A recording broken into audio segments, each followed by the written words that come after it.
ఎక్కువగా అడిగి మరీ చేయించుకొని తినే కూర ఏదైనా ఉందంటే ఈ మెంతి పప్పు మాత్రమే అండి. చాలా ఇష్టంగా తింటారు. మా ఇంట్లో అందరూ ఇష్టంగా తింటారు.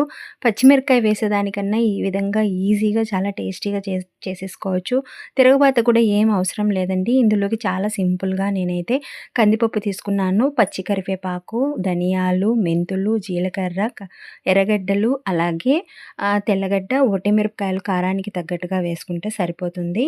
ఇవన్నీ కొంచెం ఆయిల్‌లో ఒక 2 స్పూన్ల ఆయిల్‌లో మొత్తం అన్నీ వేయించేసేసేసుకున్న తర్వాత ఇందులోకి టమోటా ఒక 3 టమోటాలు తీసుకున్నాను. తగినట్టుగా చింతపండు తీసుకొని రుచికి తగ్గట్టుగా వేసుకొనిని ఇందులోకి పసుపు వేసేసేసి ఒక 5 విజిల్‌లొచ్చేంత వరకు ఉడికించుకొని మనం దించుకున్న తరువాత దీన్ని బాగా ఉప్పు సరిపడా వేసేసుకొని, ఎనుపుకొని తిరువాత కూడా అవసరం లేకుండా మన పప్పు సంగటిలోకి కానీ, చపాతీలోకి కానీ, అన్నంలోకి కానీ ఎందులోకైనా తినొచ్చు.